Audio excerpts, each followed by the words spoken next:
All right, people. It's your boy Chig from Gooner Eagle Eye coming to you in effect.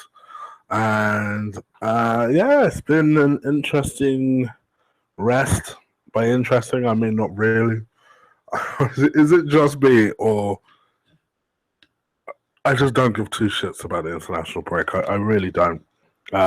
Even when Nigeria are playing, and we actually won our game for once against a team I'd never heard of. But damn it, a win is a win is a win. And we won, second in our African nations group. So yeah, I mean, to tell you the truth, I just don't care. England had a good win.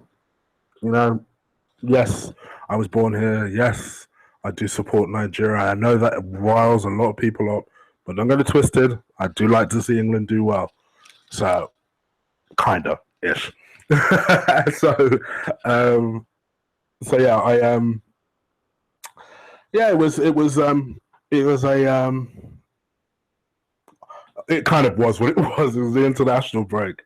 For us as Arsenal fans, the first international break of the season is always a bit of a dick tease because in the event that Arsenal has made a couple of summer signings late, as we have this year, albeit not as late as we usually make it, it just becomes a bit of an inconvenience, to be perfectly honest. So a lot of us have just been kind of counting down the days until we can start focusing on the Premier League. I must have lost my way here because I was under the impression that there were two international games, but maybe there isn't. I thought it was usually two England games that we play in the international break. But then I started reading that Perez and Mustafi are training for the first time in the Arsenal team today, or the Arsenal squad today. So maybe I'm incorrect there, but yeah, I mean, yeah, I am pretty excited, pretty pleased that we've got the two signings on board now.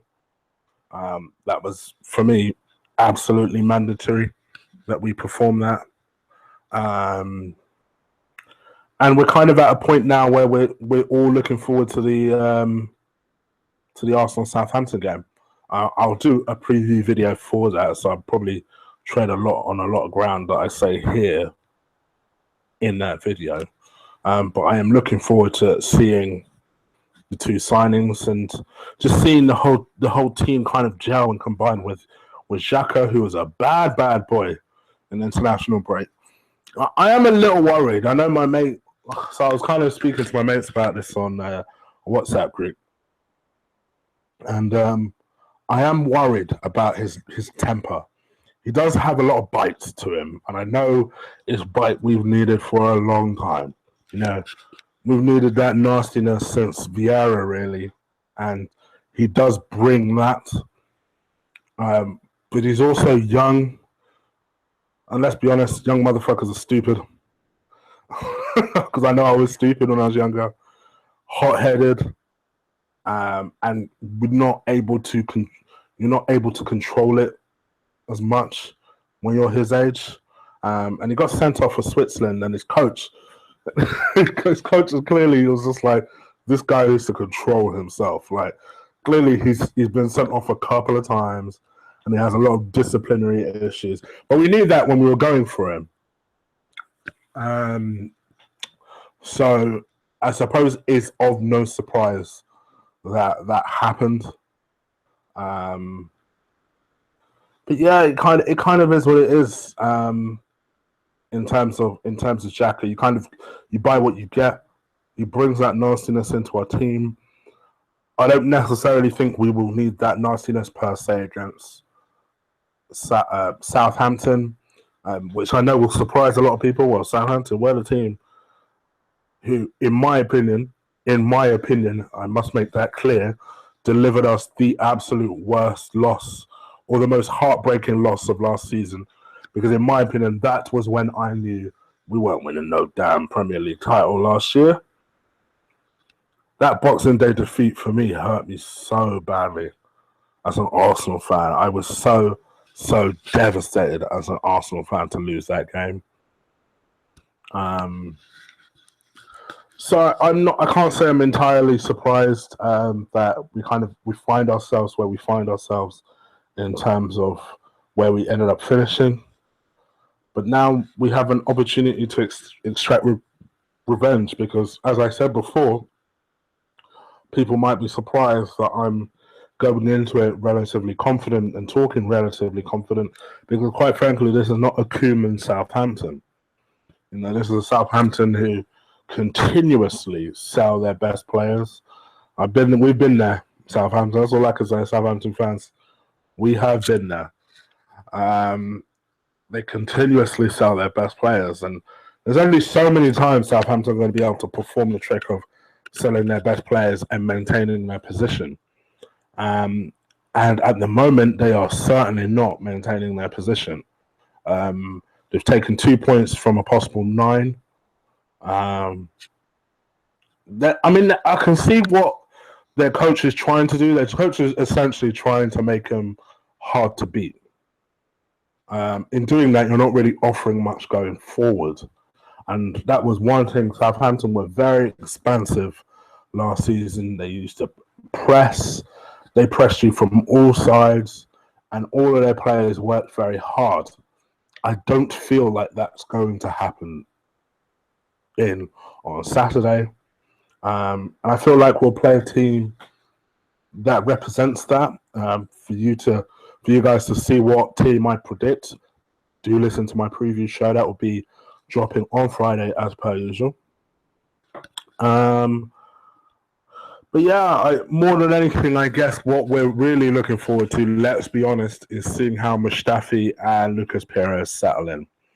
I expect Mustafi to start, in all honesty. Harsh on Holding because he's not done anything wrong. The kid has not done anything wrong. Even in his first game, to tell you the truth, I thought he played better than Chambers. Only just about, but I thought he played better than Chambers. And you can see why Chambers is the one that went on loan as opposed to him. So, the kid hasn't done anything wrong. But let's just be real here. Mustafi and Koscielny has to be the partnership going forward. I don't care what. I know Gabriel is not far back.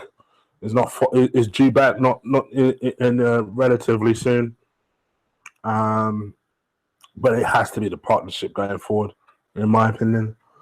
And it'll be just nice to see how that works on Saturday. So I expect him to come in. I don't expect Perez to start. I know me and my mate had a little back and forth on this one because he wanted him to start and felt like he would start. First of all, I know Wenger. Wenger wouldn't necessarily start a player like that straight away. I think he's, in all honesty, bought Perez as a plan B. Rightly or wrongly, I think he's bought Perez as a plan B. I think that ultimately is part of the reason why Jamie Vardy turned us down. Because I very much, I can guarantee you he's probably said something very similar to Jamie Vardy and said that, you're not going to be guaranteed first team football. So I think he's bought him as a plan B, and obviously if that plan B is very successful, it suddenly becomes a plan A. So I don't expect him to start. I expect him to probably have cameos on the right. So prepare yourself for that, because I don't necessarily see him subbing Giroud off to give Perez some time up front. I do expect to show up at some time during the game. I know what, they're not the signings that we all ideally wanted. Even for me, even with Mustafi, as much as I like him as a player and as much as he's a good player from the bits and bobs I have seen, you guys know this, Koulibaly was always my first choice. Koulibaly, I think, is the type of defender that I think we've really been missing. Like just a big, almost like a Kumar, but better. Chelsea's Kumar, but better. But you know, I'm more than happy with Mustafi. Don't get me wrong. So I'm looking forward to seeing how he settles in. And Perez, people are talking him up. That's all I'm going to say. I'm hoping he'll be a good player. I think he'll be a good player. Whether he'll be the world beater we need him to be is another question. I think it's unfair, quite frankly, to expect him to, in his first season, score more than 20 goals. I do have this feeling he will do it in a second, though. And I don't necessarily think it's a bad thing that even if he ends up scoring 10 to 15 goals, let's be honest, it's 10 to 15 goals we didn't have last season. So I'd take that, to be honest, in his first season. Adapting to the league, adapting to the pace, adapting to the physicality. The physicality worries me with him, I must admit, because he's a very slight person, a very slight kind of individual. And that is another reason I don't see him playing up front very often. But who knows? I mean, let's see. Let's see. I know it disappointed a lot of people in deadline day, and it was something I hadn't really spoken about. But the fact that Sanogo is still part of our squad. I know he's part of our squad. He's actually part of our Champions League squad, which is unbelievable. And for some weird reason, Chuba Akpom isn't. Which is just bamboozling to me. That decision to pick Sanogo over Chuba Akpom in the Champions League squad is just I will never ever understand that decision. But we are where we are. You know, it kind of is what it is. And there's our squad in a nutshell. In a weird way, I just have that anticipation now. But where can we go from here now? Now our season really starts because yes, we can all bitch and moan about why we didn't just have these signings in from the very start. I completely and utterly agree. But what the fuck are you gonna do? They're here now. We've made them belatedly, but at least we made. Unlike last year, at least we made them. So now let's see what they can do, and that's what I'm looking forward to. That's where my giddiness comes in, if you like. The fact that I'm really looking forward to seeing how our signings blend together, and I fully expect us personally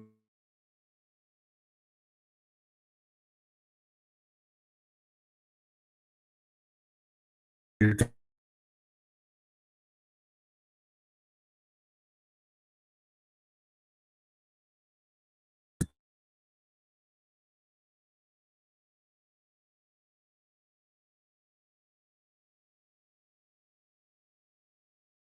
take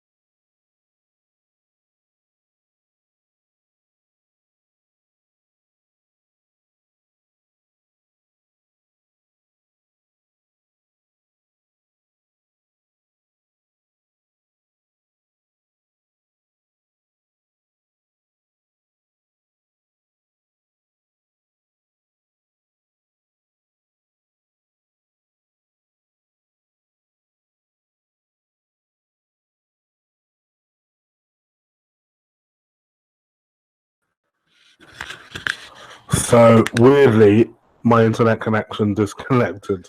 Apologies for that. I haven't got a clue what the fuck happened there. But as I was saying, yes, all these teams have to still play each other. So at the same time, maybe we can capitalize on it. And let's face it, there's always a part of the season where somehow, despite everything, despite all our bitching, all our moaning, we find ourselves either top or close to.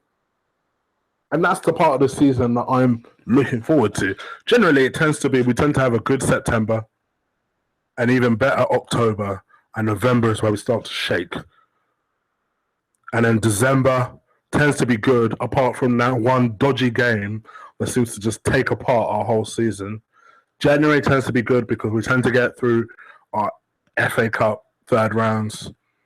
Then we tend to finish January strong, and then everyone's optimistic because it's like a new dawning, and it turns out to be a false dawn because then February comes along and it fucks us up. Fuck up February tends to happen. So that tends to be our pattern of the season. The squad that I think we've got now needs to be able to cope, in my opinion, with November, nervy November, and fuck up February.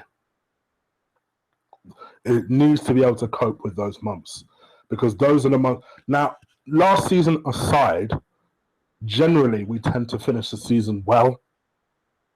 And I know people are laughing like, what? Just look at our history. Last season aside, we do tend to finish the season well.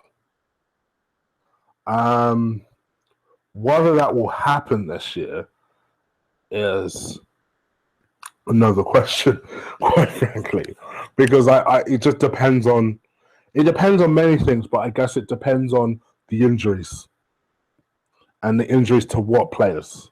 So I mean, the key players that we can't afford injuries to, we can't afford injuries to any of our central defenders.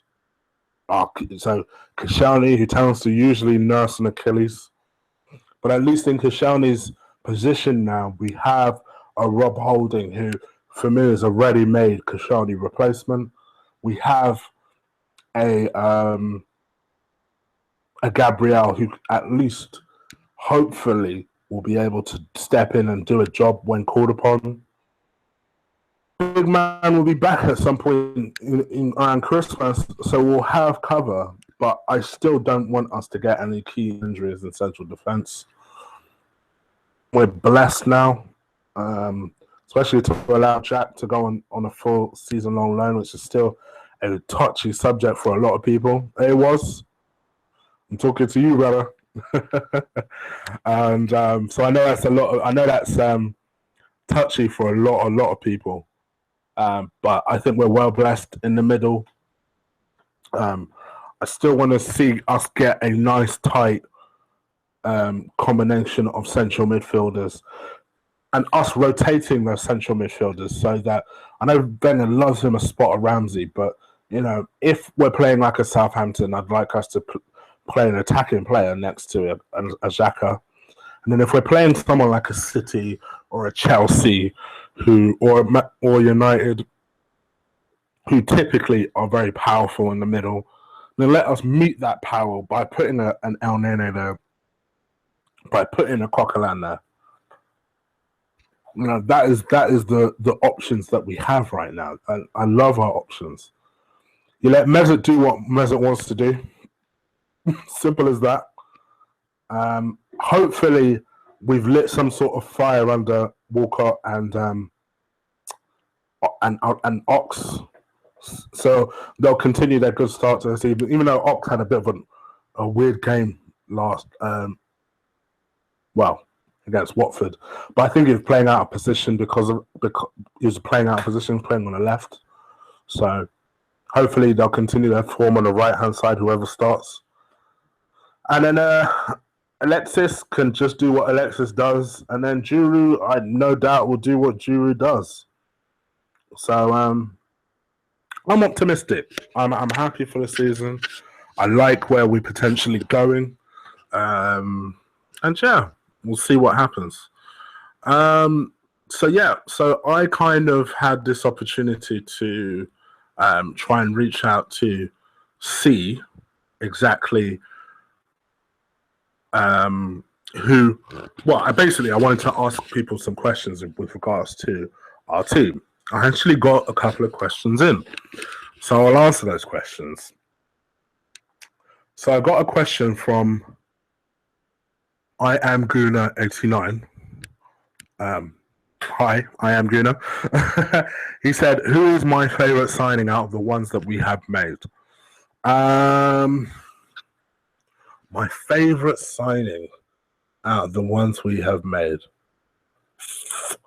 Something tells me Perez. Perez is probably the signing I'm most excited by, because I just have a feeling he'll. I don't know if he'll do it this year, but something tells me next year you're going to really see the beast in him, and I think he will absolutely tear it apart. Probably under a new manager. That's the interesting thing. So we'll see. But I think he'll be a good signing for us. I really do. Bergkamp. Blimey, is everyone from 89 here? What do I think about the Nicholas Bentner signing? Now, funny enough, that was something I was going to talk about anyway. So for anybody who doesn't know, Nicholas Bentner has completed a free transfer to Nottingham Forest, which I laughed my arse off when I saw that. I said, that man, I tell you, if he could just play a tenth as well as he thinks he, just a tenth of his mouth, just a tenth of that big mouth of his. If he was just that good, then my gosh, what a player we'd have. He really believes he is all that. And he still does. He's 28 now, which shows you how young he was when we let him go. But he's 28 now, and he's still cocky as ever, although he's trying to give the impression now that he's more of a serious footballer. He at least looks in shape. I'll give him that. There are times sometimes, particularly in his last season of Wolfsburg, every time I saw him, he looked out of shape. So he at least looks in shape. You know what? I don't ever wish harm on any former Gunner. You know, it's the Arsenal fan in me. Unless they're playing against us or they're van pussy. I hope they do well. That's just my... Or Cashley Cole, sorry, apart from those two. I hope they do well. Or Adebayo, actually. Okay, those three. I always hope they do well. You know, I never like to see them do any harm. Even in Bentner's case, the man is a clown. But I hope he does well. Yeah. And Forest, for me, I've always liked... I like Nottingham as a city, as aggressive as it can be. Kind of reminds me of a mini London. So, and I've always liked the football team. Always liked the football team. I really tend to gravitate towards Midland football teams. Like, I like Derby. So even though my ex supports Leicester, so that's a bit of a... I like him a little less. but I like Leicester. Even when they won a championship, I like Leicester. And I've always liked Nottingham Forest. So they are a big team in the championship. They are. And I would love to see them up. Whether Bender is the answer to that is a separate question. But let's see. You know, I'm happy for him. And who knows if he can reproduce his Birmingham form, because that's probably the time when we saw the best out of Nicholas Bentner, was when he played for Birmingham when he was on loan. He looked like a beast. Just for about a 4 to 5 month period, he looked damn near unplayable. And then he came back to us, and he never reproduced that. He never really found that form, and it was a shame, really. But yeah, no, I'm happy. And I just like to party 789. What a Twitter handle. Asked me, Chig, what do I think about the story coming out today about Eddie Howe?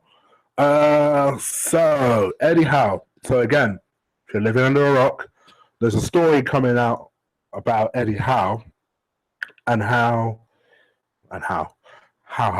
and how he is being lined up to be the Arsenal manager. I must admit, not the first time I've seen the story, probably about the third time I've seen the story. So there is, at least there does feel to be something in this.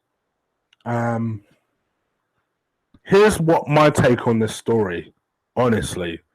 I feel like if Wenger gets an extension and signs that extension, there's a reasonable chance of this happening.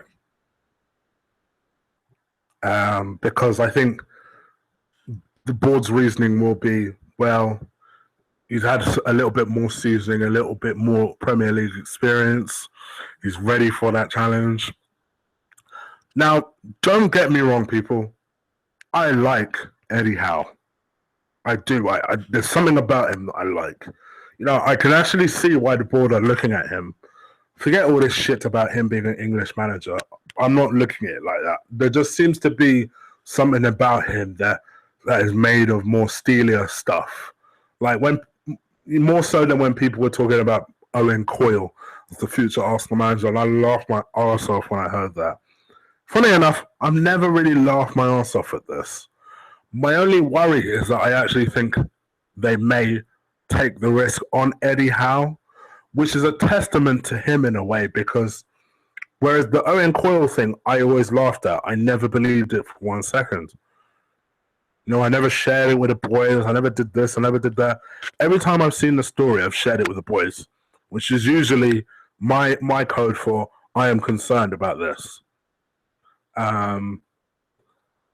And they kind of laughed it off. I am taking it a little bit more seriously. I think there may be something in this. I think that potentially they may take a chance on Eddie Howe as potentially someone who can work under Wenger, who may want to move upstairs. I do like a lot about him. I think he looks intelligent. He looks very steely for an English manager. Like, I don't know how to describe it. There's very few English managers that look steely, like stubborn, but not stubborn for the sake of being stubborn. Stubborn because they know what they're doing. As much as I hate him, Allardyce has that steel, and Eddie Howe has that steel. Pardew thinks he has that steel. I never buy it with Pardew. Not in my opinion. I never take Alan Pardew seriously. I never have. I don't know why. I just never have. There's just something about him I do like. I do like. Here's where I don't. The reason why I don't want him to be the next Arsenal manager is very simple. He's unproven. Yeah, right. He's got Premier League experience with Bournemouth. Has done great with Bournemouth. Love the brand of football Bournemouth play. They are a decent team. You know, you're not going to batter Bournemouth. You may beat them, but you ain't going to absolutely spank them off the park. It's just not going to happen. Done amazing with them, and I think there's a lot of the reason why Wenger apparently was very keen on Wilshere joining Bournemouth over Crystal Palace. So I think there is something in this Eddie Howe story, but I just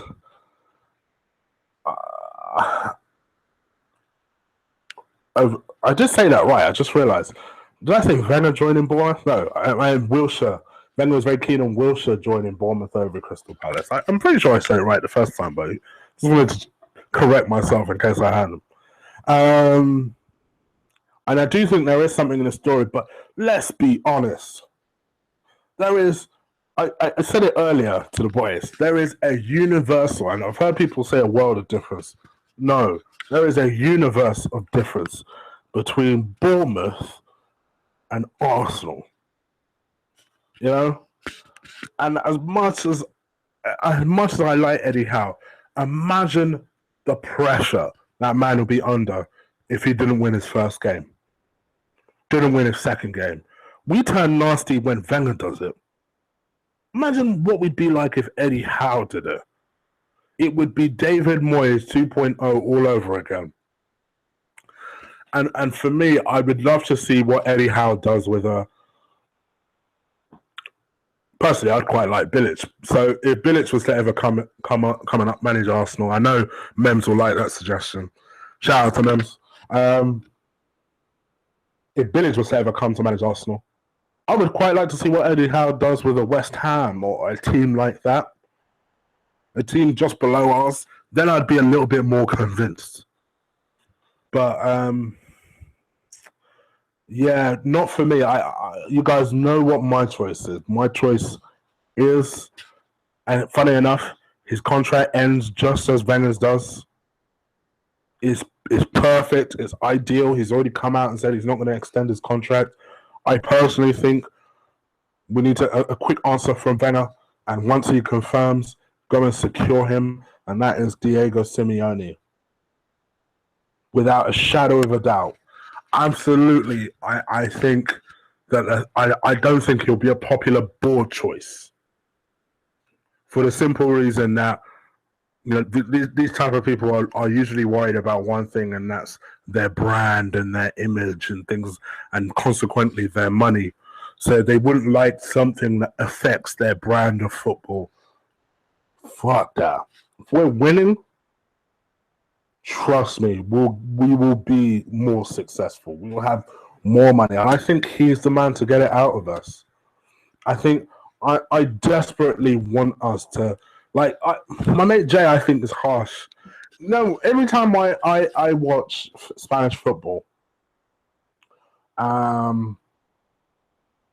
do, the team I tend to watch, people tend to watch Barcelona, people tend to watch Real Madrid. You know the team I like watching? Atletico. I like watching Atletico, and people might think, why? Jay calls them a very good Spanish version of West Brom. I think that is incredibly, incredibly harsh and disrespectful to the tactic. I think he is well drilled as a team. He got that team well drilled as a unit. They press. Players like your Griezmann, who expresses themselves. I think it's a good, young, energetic team.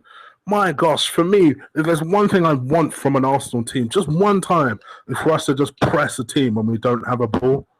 I'd love personally to see that. Just to harass and absolutely annoy the shit out of another team because they have the ball. Just because they have the audacity to have the ball that we don't have. I'd love us one time to do it that way. And I think he's a winner. He's someone that could potentially progress us in the Champions League. I think if we have any chance of keeping a Sanchez and an Ozil, I think Eddie Howe, I'm sorry, is not going to do it. I think if we've got any chance of keeping our world-class players, we must, and I repeat, must replace one world-class manager with another world-class manager. It's as simple as that. I like Eddie Howe, and I think maybe in 5-6 years, potentially you could be looking at the next Arsenal manager. But for now, is for Diego Simeone to potentially work with a Thierry Henry or a Dennis Bergkamp or some sort of Arsenal person, a Vieira, just underneath him. That is ideally the move that I want. Who knows what it will happen, but we'll see. I think that's pretty much everything, guys. I mean, it's naturally a slow week because international break. My message is very simple. It's our season starts now. It starts on Saturday. We must dismantle Southampton. And I think what I am enjoying is, Lucas is being talked up by lots and lots of people. But the person who was most interesting, the one I listened to the most, I listened to what Tom Canyon had to say. Shout out to him. I always find his opinions very interesting, even if I don't necessarily agree with all of them. The person I listened to the most, that I found the most interesting, was Mustafi. Like, we kind of forget Well, yeah, Mustafi was a defender. He was a striker. There's anyone who would know what this man could do as a striker. It's Mustafi. If anything, he's the one that came into contact with him the most in our Arsenal team or any of the pundits. He knows how to defend against him and the things he is good at and the things he isn't so good at. And what he said was that he has all the attributes to be a very good striker. Like he's very tenacious, has a good eye for goal, got a decent amount of pace. You know, don't get me wrong, he's not going to be a Theo Walcott or anything like that. But I get the impression he's going to at least have some sort of like Alex Chamberlain type of pace. So, I mean, that'll be good. I'll be happy with that. Quicker than Giroud, let's be honest. Got a good eye for goal. Very awkward was the way he described it. Like he's got a very awkward way about him. It makes it very awkward to defend against him, which I love the sound of. So I'm very excited. I must admit, I told you, that's why I say Lucas is my favorite signing of the lot. And we'll see. Our season starts now, as I keep saying it. That is the name of the title of this episode, and I keep saying it. So let's see what happens. I'm going to do a review video on Friday. Keep a lookout for that. I'm going to do a preview video on Friday. I'm going to do a review video on Saturday, hopefully.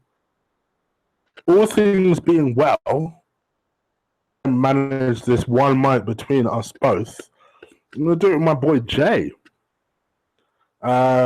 which will be interesting. So we'll get a review. You'll get a review from both of us on Saturday. And he'll give his opinion, I'll give my opinion. We'll try and do marks out of 10 for all the players, give our thoughts about the game, and where we see us going regarding the next game. So look out for that. That'll be Saturday night. We're going to try and schedule it just before the fight. You guys know what fight is on. If you don't, you're living under a rock. And no, I'm not talking about the CM Punk Mickey Gould fight for any of you UFC fans. Talking about the boxing fight, Golovkin Brook. So we'll be watching that here. So we might as well do a review while we're both here. Yeah, so that being that is it. So I'm hoping this is recorded okay, in spite of that little gap. We'll see. I'm going to see if it's kind of started me halfway through my podcast and you're listening to it and you think, oh, why did it start like that? I apologize. It didn't start like that. You guys basically just missed like 20 minutes of it, just because weirdly my internet decided to cut out and then restart like 2 minutes later. So I apologize if it has cut off the beginning part of it, but I'll find out in a minute. I'm sick of this internet now, so I am going to get myself some fiber and I'm going to try and install it by the end of this month. So in future, we'll stop all that stupid funky noises you sometimes hear in the background of my videos, usually because of slow internet. It will stop all this cutting out crap. I've had enough. It's time for some fiber. So yeah, apologies for that if it has cut out the first part of my I'll listen back to it. Anyway, guys, look out for my preview and review videos, and aside from those two videos, I'll be back next week. I still need to reach out to Mems, still keeping in contact with them. I was just trying to thrash out them both be on and do a video, and I've reached out to a couple of others as well. So we'll start to hear voices you recognize, I promise. All right, people, take care for now, and up the Arsenal.